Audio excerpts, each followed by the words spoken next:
Vamos iniciar aqui agora, tá bom? Só lembrando a vocês que essa aula está sendo gravada. Depois vocês podem estar reassistindo ela, caso vocês tenham alguma dúvida, tá bom? No meu canal do YouTube. Chama Professor Edivaldo História. Vou escrever aqui no chat para que vocês possam acessar lá. Recomendem a seus amigos aí, porque todas as aulas eu vou estar postando sempre lá no canal.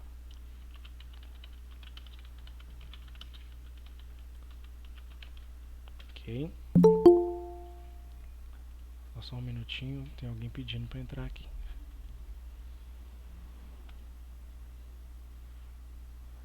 Boa tarde, Bianca. Boa tarde, é Luana. Ah, é Luana? É, porque tá com o nome da minha mãe. Ah, tá bom. É Luana Mayra da Silva Amaral? Luana Maíra? Luana Maíra, é. Maíra, tá bom, desculpe, falei errado. Esqueci de ver o acento. Sem Luana, problema. Luana Maíra da Silva Amaral, seja bem-vinda. É sua primeira aula, né, comigo? É, Beleza. Meu nome é Edivaldo, eu sou seu professor de história, tá bom? tá bom. E hoje você chegou num dia bom que nós vamos falar de um tema muito interessante, que é a evolução humana. Beleza? Como eu já falei nas últimas aulas, existem duas teorias que explicam como que o ser humano ele surgiu na Terra, né? Existe a teoria criacionista, que diz que o ser humano foi criado, por isso criacionista, né? O ser humano foi criado por uma divindade, por um Deus, né? Por uma entidade sagrada, né? Por um ser superior, né? E existe o evolucionismo, que diz que o ser humano ele é resultado de um processo de evolução, onde espécies de primatas foram se adaptando até chegar, né, na espécie humana. Ok? Só uma coisa, o que acontece? A história ela é uma ciência como qualquer outra, né? Como a biologia, como a geografia. Então, nesse caso, quando a gente falar de evolução humana, nós vamos estar abordando a versão científica, ok? Ou seja, a versão que o ser humano ele evoluiu a partir dos primatas, né? A partir de um ancestral em comum com os macacos, os grandes símios, né? Como o chimpanzé, como o gorila, né? Então nós vamos abordar essa vertente, a vertente evolucionista. Avançando aqui, só para deixar claro, pessoal, porque isso é uma coisa importante de se falar sempre que a gente vai abordar esse tema da evolução humana. Tudo que vai ser falado nessa aula não é uma intenção de tentar fazer vocês crerem, né, em algo que vai contra os seus princípios religiosos, tá bom? É só para que vocês tenham conhecimento sobre qual que é a versão, a perspectiva da ciência sobre a evolução, sobre o surgimento do homem, ok? Então, dito isso, primeira coisa que a gente vai falar aqui é do Charles Darwin. Na aula passada eu comecei a falar um pouco sobre o Charles Darwin, pessoal, e ele é uma figura muito importante na ciência, porque no livro dele, A Origem das Espécies, ele lançou pela primeira vez a teoria da seleção natural. E é muito importante a gente guardar esse nome na cabeça, seleção natural. Por quê? Porque a teoria da seleção natural, pessoal, ela vai se basear no seguinte princípio: as espécies que conseguem se adaptar à natureza sobrevivem, e as espécies que não conseguem se adaptar acabam sendo extintas, tá bom? Então, toda a questão da origem das espécies, né, do livro da origem das espécies, da teoria da seleção natural, tem a ver com essa lei da natureza, a lei da adaptação, né? E o que acontece, pessoal? Quando ele lançou esse livro, ele falou, né, que toda espécie ela deriva de alguma outra espécie. Por exemplo, o cachorro ele deriva do lobo, né? O gato doméstico ele deriva do gato selvagem, né? E assim por diante. E ele falou também do homem, ok? E o que acabou gerando um grande problema, porque quando ele disse que o homem provavelmente seria descendente, né, teria seus antepassados nos macacos, né, que provavelmente o macaco evoluiu até chegar ao homem, isso gerou um grande alvoroço na época, porque os grupos religiosos, e quando a gente fala o grupo religioso no século XIX, era todo mundo, né? A sociedade era muito mais religiosa no século XIX do que é agora. Então ele sofreu grande perseguição desses grupos, inclusive de grupos da academia, né, da academia de ciências, que consideravam ele um charlatão, consideravam que ele estava querendo chamar atenção, querendo aparecer, querendo ganhar fama. E hoje, né, pelos estudos científicos, foi comprovado que a teoria de Darwin é a correta, né, que o ser humano ele realmente evoluiu de uma série de outras espécies de primatas que foram se adaptando, né, ao ambiente ao qual eles viviam. Aqui sobre essa perseguição, eu trouxe algumas imagens para a gente analisar. Na primeira foto, a gente tem a figura do Charles Darwin, né?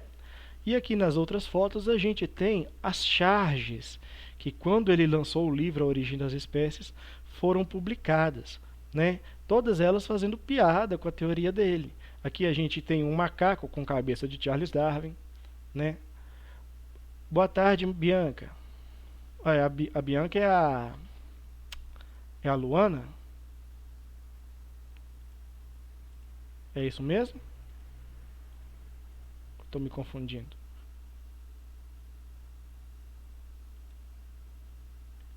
Só. É isso mesmo, pessoal. Estou ficando meio confuso aqui. Confusão da miséria. Oi, como é que é? Repete, por favor.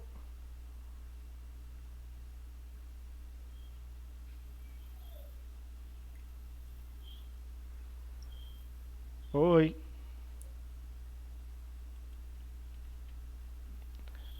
Tá bom, então, pessoal. Vamos continuar aqui. Aqui a gente tem a figura, né, do Charles Darwin sendo representado como um macaco aqui de pendurado em uma árvore. Pouco mais abaixo aqui a gente tem a figura do Charles Darwin representado como um macaco segurando um galho, né, com a pata traseira, tal qual um macaco, né, que usa as patas traseiras como mãos mesmo para se agarrar, né? E aqui do lado a gente tem uma figura do Charles Darwin segurando um espelho para um macaco, mostrando para ele a figura dele como se ele e o macaco fossem muito semelhantes, ok? Sempre isso aqui, ó, são charges, né? Fazendo piada, fazendo chacota da figura do Charles Darwin, ok? Então vamos avançando aqui, falando um pouco aqui brevemente sobre Charles Darwin. Pessoal, quem não for falar agora, eu peço que por favor desligue o áudio, tá bom? E quando quiser fazer alguma pergunta, ligue o áudio aí para poder fazer a pergunta. Marcos, até agora tem 30 inscritos. Boa tarde, Mariane. Boa tarde. É Mariane Rita Silva Naves? Sim. Ok, coloquei sua presença aqui. E continuando aqui, pessoal. Charles Darwin nasceu em 1809, né, no século XIX, na Inglaterra. Fez parte da expedição ao redor do mundo a bordo do HMS Beagle como naturalista. Então ele fez uma expedição pelo mundo, né, passando por vários lugares aqui nesse navio HMS Beagle. Na época, os biólogos eram chamados de naturalistas, tá bom? Dentre os destinos do navio estavam as Ilhas Galápagos e até o Brasil. Pessoal, nas Ilhas Galápagos existe uma grande diversidade de espécies de animais, né?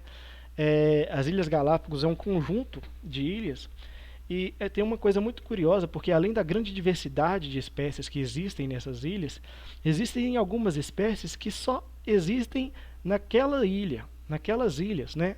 Por exemplo, tem algumas espécies que existem em uma ilha das Ilhas Galápagos mas não existem em outras ilhas, só existem em uma ilha das Ilhas Galápagos, né? Do conglomerado de ilhas das Ilhas Galápagos. Então, assim, ele percebeu isso, né? E também nas expedições que ele fez até o Brasil, né, nas florestas brasileiras, identificando as espécies, né, estudando o comportamento delas. Durante 5 anos ele fez essa expedição e ele chegou à conclusão de que todo ser vivo provavelmente descende de um outro ser vivo. A vida não se faz do nada. A vida, ela se cria a partir da vida, né? E a vida que existe hoje, ela existe, né, graças a um processo de evolução, de adaptação. Darwin retornou à Inglaterra em 1836, após quase 5 anos de viagem. Reuniu evidências durante anos e teve a colaboração de outros estudiosos até concluir a teoria da evolução, de acordo com a seleção natural. Darwin explica essas ideias no livro A Origem das Espécies, publicado em 1859. Então, pessoal, a questão dessa seleção natural é justamente isso, né? A natureza vai fazer a seleção daquelas espécies que conseguem se adaptar, né, para fazê-las sobreviver, prosperar e evoluir, e aquelas espécies que não conseguem se adaptar serão extintas, ok? Avançando aqui, ó, a gente tem um esqueminha que representa mais ou menos como que a vida surgiu na Terra e como que ela evoluiu até dar origem ao homem, tá bom? Beleza, Marcos, escreve lá, vai ser muito bom. Todas as aulas que eu posto, todas as aulas que eu faço eu estou postando lá no canal, tá bom? Vocês não percam o canal não, é muito proveitoso para vocês, né? Nunca se sabe quando vocês não vão poder estar presentes. Até quem não assistiu às aulas, as primeiras aulas, né? A Luana, sua primeira aula, todas as aulas anteriores estão postadas no canal do YouTube. Tá bom? Pesquisa lá, professor Edivaldo História, você pode estar vendo as outras aulas antes dessa, para você não ficar perdida, né, no conteúdo. Então, voltando aqui, pessoal. A vida na Terra, provavelmente ela surgiu com organismos unicelulares, ou seja, que só tinham uma célula. Ok? Diga, Mariane.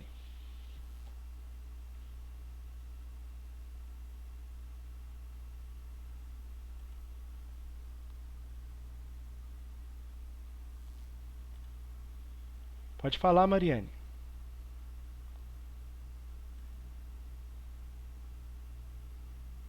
Mariane, eu não sei fazer live, por isso que eu não fiz ainda. Tá bom? Eu até estava pensando em fazer live. Eu vou depois pedir minha esposa, porque ela sabe fazer para ela me ensinar. Mas eu não sei ainda não. Mas assim que eu souber, eu vou tentar transmitir as aulas em live também, né? Para ver se chama mais alunos também para participarem, né? Mas é interessante. Aí, como eu vinha falando, pessoal, se você aprender aí, seria como estar na aula. Né? A live, ela é interessante. Mas aqui é bom também, dá pra gente participar também. Se vocês quiserem fazer alguma pergunta, vocês podem participar. Tá bom? Estamos aí para esclarecer todas as suas dúvidas. Aí, voltando aqui, pessoal, essa vida que começou em uma única célula, ela foi ficando mais complexa, né, dando formas a organismos pluricelulares, ou seja, organismos que são compostos de muitas células, né? Aqui a gente tem uma representação de uma anêmona, né, que é um organismo que fica parado, né? Ela espera o alimento chegar até ela. Depois a gente tem a representação de um organismo meio abstrato aqui, né? Provavelmente um peixe bem primitivo, que provavelmente aqui já conseguia fazer uma certa movimentação, conseguia se deslocar, né, de uma parte à outra. Depois a gente tem aqui a representação de um peixe já com as suas nadadeiras, né? Um peixe assim já bem evoluído. Depois a gente tem a representação de um peixe com nadadeiras adaptadas para andar na terra. Ou seja, valeu, Marcos. A gente aqui tem a representação de um peixe adaptado para andar na terra, né, pessoal? Mas assim, é um peixe que vai andar na terra em busca de alimentos, mas ele também vai estar adaptado a viver na água. Mais abaixo aqui a gente tem a representação de uma salamandra, que é uma espécie de anfíbio, tá bom? É uma classe de anfíbios, as salamandras, né? Que elas têm tanto o rabo, né? O rabo adaptado, assim, para poderem viver na água, para poderem nadar, né? Quanto ela tem as patas aqui adaptadas para poder andar sobre a terra, ok? Da salamandra provavelmente deu origem aos lagartos, que são 100% adaptados a andar na terra, né? Andar em terrenos. E os lagartos que já viviam totalmente na terra, eles se adaptaram depois, né, em outras espécies capazes de subir em árvores. Essas espécies vão dar origem aos mamíferos que vivem em árvores, né? Ou seja, os macacos, né? Esses macacos eles começaram a crescer, a evoluir e passaram a viver em ambientes onde nem sempre dava para ficar o tempo todo em cima de uma árvore, né? Dando origem aqui aos grandes macacos, né? Aos grandes símios. Eles foram evoluindo cada vez mais até dar origem aos hominídeos, que continuaram evoluindo até dar origem ao ser humano moderno, ok? Essa aqui é um esqueminha bem básico, bem a grosso modo mesmo, explicando como que ocorre o processo da seleção natural, ok? Então vamos avançando aqui. Aqui a gente tem uma piadinha, né, uma charge, que representa uma conversa de Deus, né, representando o criacionismo, e uma conversa com Darwin, né, com esses dois personagens, Deus e Darwin. Aí Deus fala para Darwin, Darwin, olhe isso. Aí Deus está segurando aqui um passarinho na mão, né? Aí ele transforma o passarinho em uma águia, né, em um grande pássaro, um pássaro, né, grande, frondoso. Aí Deus vira para Darwin e fala, faça melhor. Aí Darwin vai e resolve fazer. Ele fala, olhe isso. Mostra um passarinho. Aí coloca o passarinho no chão e fica olhando para o passarinho. Os dois ficam olhando para o passarinho, Deus e Darwin. Aí Deus pergunta, e aí Darwin, vai demorar muito? E Darwin diz, não, não, só mais alguns milhares de anos. Né? O que Darwin, o que essa piadinha quer transmitir para a gente? Quer transmitir, gente, sobre como o processo da seleção natural ele se estende por milhares de anos, né? Uma espécie não se transforma em outra do nada. É um processo que demora milhares e milhares de anos, tá bom? Por exemplo, vamos dar um exemplo aqui de um processo de seleção natural mais curto, né? Vamos imaginar que os nossos bisavós, eles, sem problema, Marcos, eles fossem vulneráveis a determinada doença, né? Tivesse uma gripe, por exemplo, a gripe espanhola, né? Nessa gripe espanhola, eles eram vulneráveis a essa gripe. Aí eles tiveram seus filhos, que tiveram seus netos, que tiveram seus bisnetos, né? E tiveram outras gerações até chegar na nossa, né? E quando chegou na nossa, a partir das vacinas também, né? A partir de todo o tempo da evolução, chegou na nossa com uma certa imunidade maior a essa doença, né? Ou seja, o que a gente percebe? A gente percebe o processo de evolução adaptando as futuras gerações a poderem viver no ambiente em que elas estão inseridas, né? Antes aquela doença era letal, agora já não é mais tão letal. Então é o processo de evolução acontecendo. Agora imaginem esse processo se passando em milhões e milhões de anos. Aí as transformações começam a ficar mais nítidas, né? As transformações que antes davam pequenas adaptações começam a expor grandes adaptações, grandes diferenças de uma espécie a outra. Então esse processo ele demora milhares e milhares de anos, ok? Mariane falou, na família da minha mãe, meu avô tem pressão alta e a família do meu pai tem diabetes. Pois é, Mariane. Então, assim, existe uma predisposição genética, né, a você, né, a seus filhos, né, herdarem essa herança genética aí da sua família, né, tanto da família do seu pai, a pressão alta, ou perdão, a família de sua mãe, a pressão alta, quanto da família do seu pai, a diabetes. Mas aí, se você cuidar da sua saúde, se você adaptar o seu cotidiano, olha aí a seleção natural, a adaptação, se você adaptar, né, ter cuidado, a chance de você ter esses problemas diminui muito, né? A chance de seus filhos terem esses problemas diminui muito, né? Exatamente, você tem que tomar cuidado. Se a sua família tem uma predisposição a diabetes, você ingere menos açúcar para não desenvolver uma diabetes no futuro, né? Se a sua família tem pressão alta, você regula a sua alimentação, você pratica um esporte, né? Assim, antes de que você tenha que tratar da pressão alta, você tenta evitar a doença, tentar evitar que a doença chegue. Comeu 4 mexericas, isso aí, muito bom, tá comendo frutas, né? Eu tenho um problema para comer frutas. Minha esposa briga comigo para me comer frutas, mas é muito importante estar comendo sempre, né? Isso aí.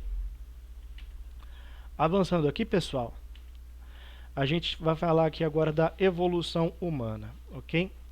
A evolução da espécie humana foi iniciada há pelo menos 6 milhões de anos. Nesse período, uma população de primatas do noroeste da África se dividiu em duas linhagens que passaram a evoluir independentemente.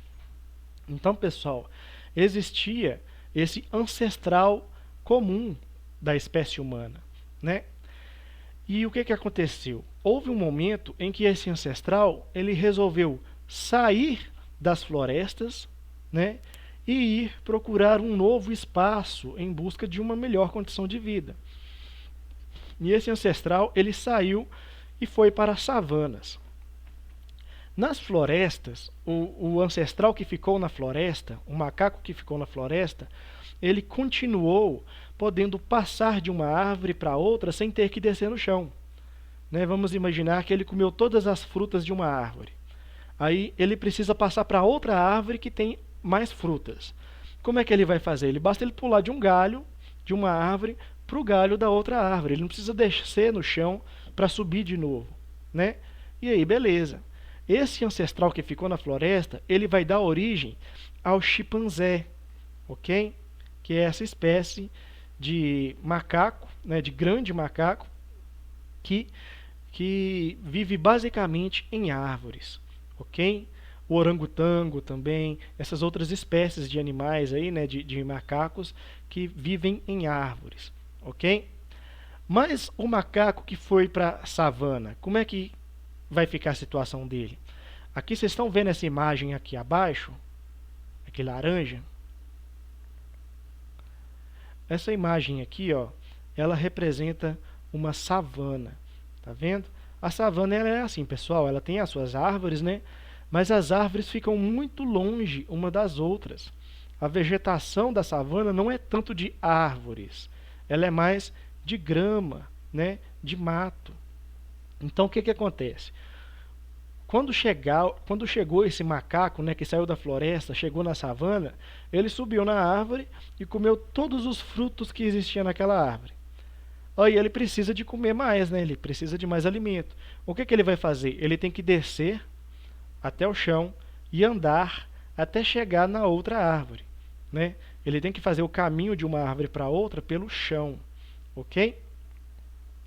Só que isso gera um problema, pessoal, porque vamos imaginar, imagine que se uma onça, na hora que ele desceu no chão aqui, ele está a poucos metros da árvore, aparece uma onça, aparece um leão de longe, né? O que ele tem que fazer? Ele tem que subir de novo na árvore, né, para se esconder do ataque do predador. Mas aí tudo bem, enquanto a grama está baixa, sem problemas, ele consegue ver o predador chegando, né, antes que ele chegue perto demais. Mas quando a grama está alta, como é que esse macaco que anda sobre quatro patas, perdão, como é que esse macaco que anda em 4 patas vai conseguir enxergar o leão chegando perto, sendo que ele só vê grama ao redor?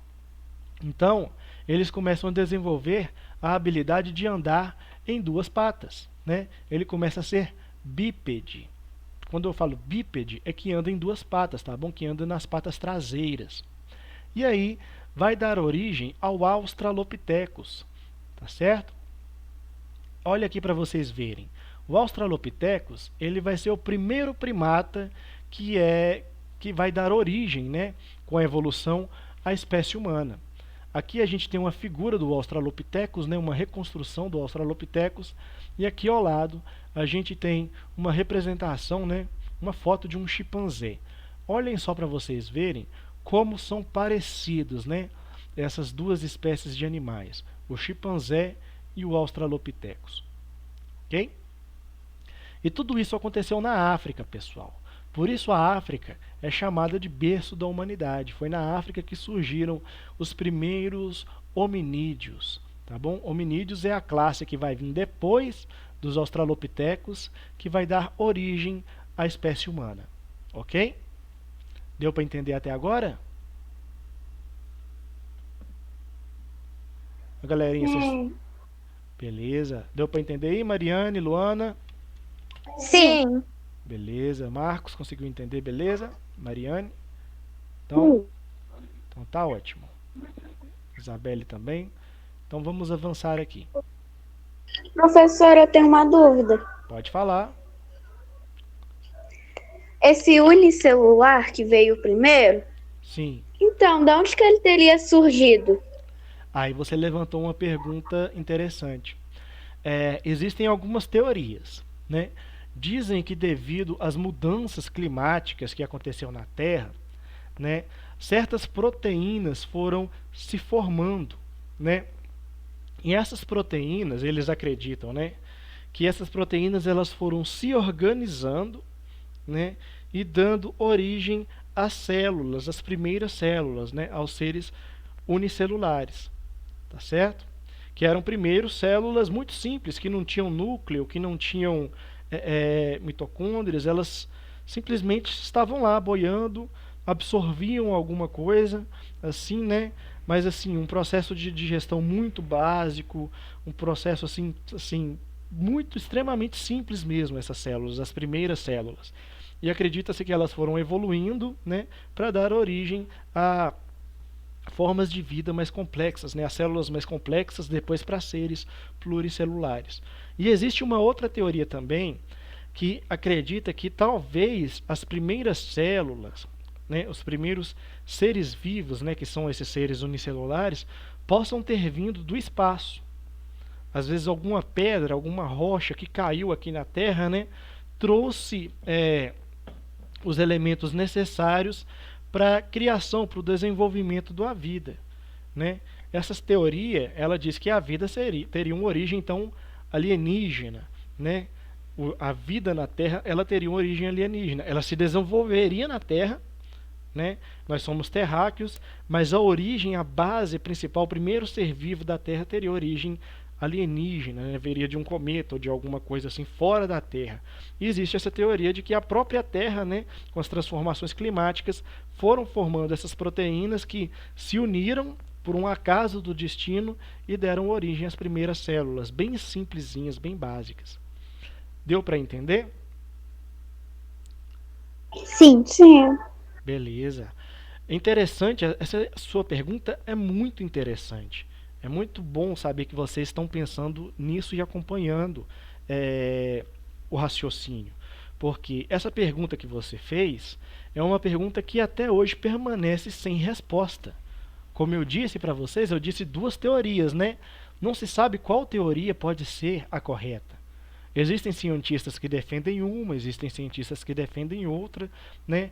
Mas a vida, a origem da vida, ela continua um mistério, né? A gente sabe que a vida ela só surge a partir de outra vida. Uma vida ela não se faz do nada, do zero, né? Como o criacionismo diz. A teoria evolucionista ela diz que a vida ela só existe a partir de outra vida. Ela não se cria do nada, né? Mas como que a primeira vida surgiu? É uma dúvida que permanece aí, né, quebrando a cabeça dos cientistas e provavelmente vai quebrar para sempre, né? Vai ser uma pergunta, uma daquelas perguntas que não tem resposta, né? Mas é isso aí, as teorias a gente cria, né, assim como os mitos, para tentar explicar aquilo que a gente não entende. Aí avançando aqui, pessoal, a gente vai falar um pouco agora sobre as etapas da evolução humana, os pré-australopitecos. Lembra que eu falei que esse aqui, ó, era o Australopithecus, a espécie que aprendeu a andar sobre duas patas para poder enxergar, né, o leão, enxergar o predador antes que ele chegasse perto demais? Esse aqui é o Australopithecus, tá bom? Agora nós vamos falar do que veio antes do Australopithecus. Vamos falar dos pré-australopithecus. Ou seja, vamos falar aqui do macaco que resolveu se separar do seu grupo que vivia na floresta. Do macaco que abandonou a floresta e foi para a savana. Ok? Essas primeiras espécies viveram logo após a separação do grupo que originou os hominídeos e os chimpanzés. Sua principal característica era o modo de vida arborícola. Ou seja, eles viviam, eles dependiam das árvores para garantir o seu sustento, a sua proteção. Okay? Eles viviam sobre as árvores, eles tinham filhos sobre as árvores, criavam seus filhos, se alimentavam, dormiam nas árvores, né? Toda a vida deles era baseado em viver em cima de árvores. Por isso, arborícolas, né? Vivem em árvores, tiram o seu alimento das árvores, tudo. O registro fóssil remonta a algumas das espécies desse período, ok? Então vamos falar algumas das espécies aqui, ó, pré-australopithecus. A primeira espécie que a gente pode falar é o Sahelanthropus chadensis, ok? Aqui a gente tem a figura do crânio que foi encontrado, ok? O crânio fossilizado, beleza? E aqui a gente tem uma reconstrução que eles fizeram a partir do crânio do Sahelanthropus, tá bom? Esse macaco aqui não é de verdade não, pessoal. É um macaco que foi reconstruído, é um macaco de cera, que foi reconstruído a partir do molde desse crânio aqui, ó, que foi encontrado, tá bom? O Sahelanthropus chadensis, o crânio dele, foi encontrado no continente africano, pertencente a uma espécie de primata, ok? Essa espécie já possuía postura bípede, ou seja, já andava sobre duas patas, né, sobre as patas traseiras. É o mais antigo ancestral da linhagem humana. Então, sempre que a gente for falar sobre primatas, sobre australopithecus, a gente pode lembrar que o Sahelanthropus é o primeiro, tá bom? Pelo menos é o mais antigo que o homem já descobriu até o momento. Depois dele, vem o Orrorin tugenensis, que é uma outra espécie de pré-australopithecus. Ainda não é o australopithecus, ainda é um macaco, tá bom? Mas ele está começando a chegar mais perto aí desse processo de se transformar, né, de dar origem aos australopithecus. O Orrorin tugenensis, pessoal, ele é um fóssil encontrado no Quênia, também na África, né? A África aí é o berço da humanidade. Também já apresentava indicações de postura bípede, também andava sobre duas patas, né? Os cientistas acreditam que a espécie viveu há 6 milhões de anos atrás. E aqui a gente tem essas duas imagens, né? A primeira representando o crânio do Orrorin tugenensis e a segunda representando a reconstrução do Orrorin tugenensis. Pessoal, eu quero que vocês reparem aqui na mandíbula, tanto do Sahelanthropus quanto do Orrorin. Vocês estão vendo o quão musculosa que é essa mandíbula? Quer dizer que ele tem uma mordida muito forte, muito poderosa. Por que ele tem que ter essa mandíbula tão forte? Para ele poder comer, mastigar alimentos sem cozinhar, alimentos crus, né? Sem precisar cozinhar, para ele conseguir triturar o alimento com a sua boca sem ele estar amaciado pelo fogo, ok? Agora aqui a gente tem essas duas espécies aqui, ó, o Ardipithecus ramidus e o Ardipithecus cadaba, ok? Aqui a gente mostra o processo de reconstrução facial. Olha aqui também como é que é forte a mandíbula do Ardipithecus, né? Mostra como é que é o processo de reconstrução, né, facial desses primatas, tá bom? Feita com base em um molde do crânio que é encontrado. Então aqui, ó, vamos falar do Ardipithecus ramidus e do Ardipithecus cabada. São duas vertentes de uma mesma espécie, tá bom? Fóssil encontrado na Etiópia, também na África, né? Nessas espécies permanece a postura bípede, ou seja, o Ardipithecus também andava sobre duas patas. Os cientistas acreditam que é uma espécie do gênero Ardipithecus, que foi a ancestral dos australopithecus. Então, os Ardipithecus, pessoal, seriam a última espécie, né, de primatas, né, que daria origem aos australopithecus, ok? E agora vamos falar aqui dos australopithecus. Os australopithecus eles já estavam completamente adaptados ao terreno da savana. Tudo que a gente falou aqui, ó, falamos aqui do Sahelanthropus, né, do Orrorin, aqui do Ardipithecus, essas espécies são as espécies do macaco se adaptando ao do macaco que saiu da floresta se adaptando ao ambiente da savana, ok? E aqui a gente tem o Australopithecus já completamente adaptado. Os primeiros hominídeos pertenciam ao gênero Australopithecus.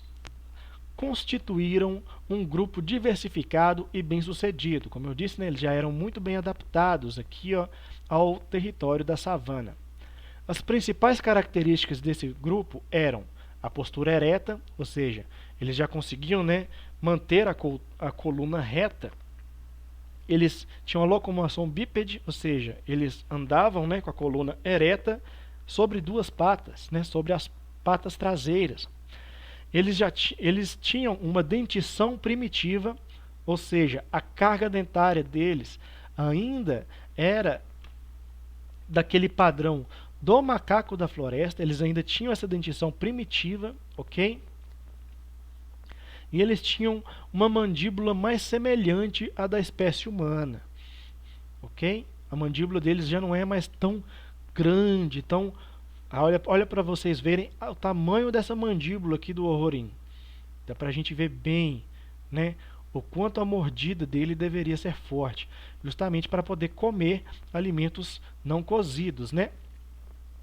E aqui os australopithecus já tinham uma mandíbula mais parecida com a nossa, uma mandíbula menor, não tão protuberante, ok? E por que isso acontece? Porque os artipithecus os australopithecus foram os primeiros hominídeos a dominar o fogo, o que permitiu a sua expansão para outros territórios.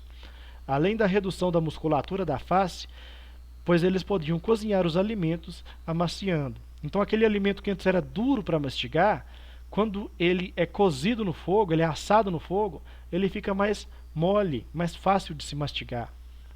E outra coisa, pessoal, quando a gente come um alimento cozido no fogo, o nosso corpo consegue digerir ele melhor, ou seja, o corpo consegue absorver mais energia de uma quantidade de alimentos, né?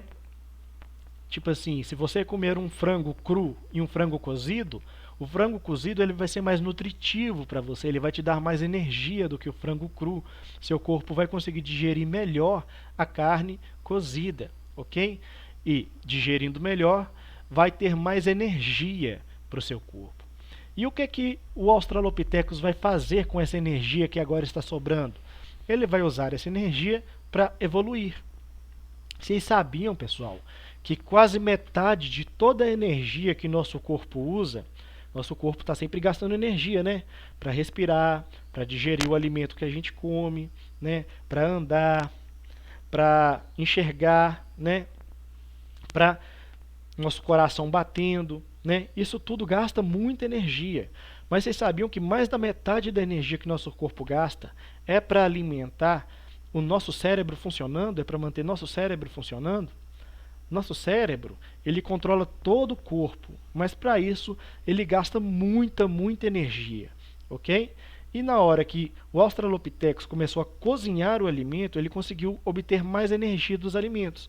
Ou seja, o cérebro dele, que antes não era tão grande, vai poder começar a crescer.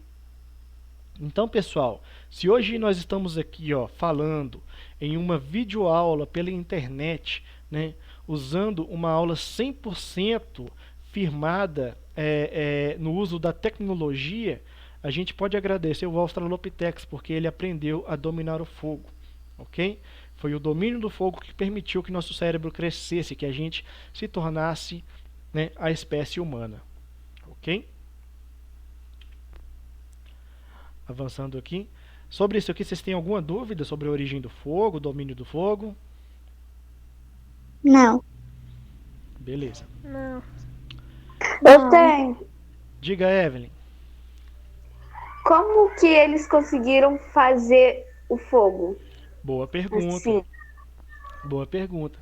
Acredita-se que o primeiro contato dos Australopithecus com o fogo se deu devido ao raio, né? Caiu um raio em algum galho seco e esse galho começou a pegar fogo.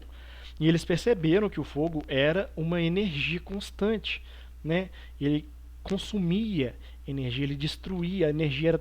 O fogo nada mais é que uma forma de energia, né? E ele consome aquilo que ele toca, né? Por isso que o fogo ele se alastra à medida que ele vai tocando, né, galhos secos e outras coisas. Ele é uma energia que vai se expandindo.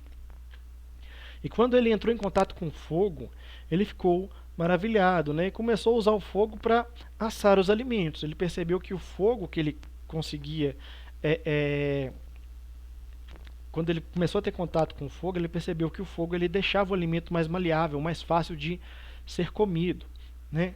Mas como que ele conseguiu controlar o fogo? Ele percebeu que galhos secos pegavam fogo com mais facilidade do que galhos molhados. Então ele procurou sempre, em algum momento de tempestade, que alguma árvore começava a pegar fogo, ocorria algum incêndio, né, natural, ele procurava dar um jeito de pegar esse fogo e trazer para algum ambiente onde ele fosse protegido e estar sempre alimentando esse fogo, né? Quando o fogo estava prestes a apagar, ele ia lá, jogava mais galhos, né, mais lenha, para manter o fogo aceso. Mas isso aí foi gerando um problema também, porque em algum momento esse fogo ia apagar.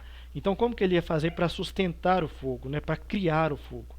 E aí ele teve as ideias, ele percebeu que quando ele batia duas pedras, ele conseguia algumas faíscas. Se ele batesse duas pedras perto de um monte de palha, né, a chance dessa faísca tocar a palha e gerar alguma brasa que daria origem a um fogo era maior, né?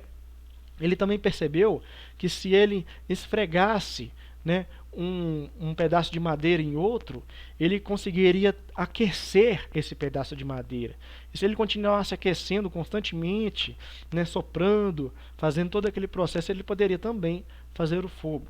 Então foi dessas formas, assim, tentativa e erro, né, tentando, errando, observando, vendo como é que a natureza funciona, como é que o fogo se comporta, que o ser humano, que o Australopithecus aqui no caso, né, descobriu como fazer o fogo, como controlar o fogo. Deu para entender? Sim, e eu tenho mais uma pergunta também. Pode falar. É, o ser humano foi evoluindo, evoluindo, né? Sim, Aí, tipo, a mandíbula, ele não foi mudando, foi. mas foi mudando assim por conta própria? Ah, tá. A, você fala a mandíbula se ela foi evoluindo por conta própria? A evolução da É, mandíbula, nesse caso, ela tem muita ligação com o fogo, né? À medida que o Australopithecus ele foi dominando o fogo, o corpo dele não precisava mais de toda aquela musculatura facial para poder mastigar, porque o alimento ele estava amolecido pelo fogo, né? E ele foi perdendo então essa musculatura facial. A mordida dele, a mandíbula dele foi perdendo aquela força, né, de mastigação. Entendeu? O corpo da gente funciona assim, ó. O que a gente usa, né, é preservado. Aquela parte que a gente não usa, geralmente a natureza elimina para não gastar energia com ela. Entendeu? sim. Beleza. Diga, Mariane.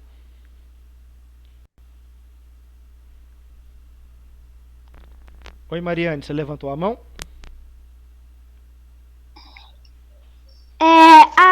Quartzo pode ser usado para fazer fogo? Mariane, agora você me apertou, eu não sei, tá bom? Mas assim, existem certos, eu sei que existem certos minérios que eles têm mais propulsão para produzir faíscas, né? Quando você bate uma rocha, né, um minério no outro, assim, tem certos tipos de minério que tem mais facilidade em gerar faíscas do que outros, né? Eu não sei se esse é o caso do quartzo, tá certo? Quem poderia te responder isso melhor seria a professora de ciências, né? Mas se você quiser, eu dou uma pesquisada e na próxima aula eu te dou a resposta, pode ser? Vou até anotar aqui, ó. Quartzo. Aliás, não precisa não. Deixa eu pesquisar aqui agora. Perguntar aqui, ó. Quartzo faz fogo? Opa. Vamos pesquisar aqui.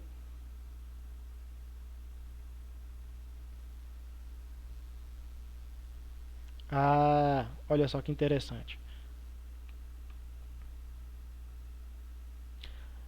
A Luana disse: o fogo também pode ser feito com madeira, se usa vidro apontando para o sol, para a sobrevivência ao anoitecer.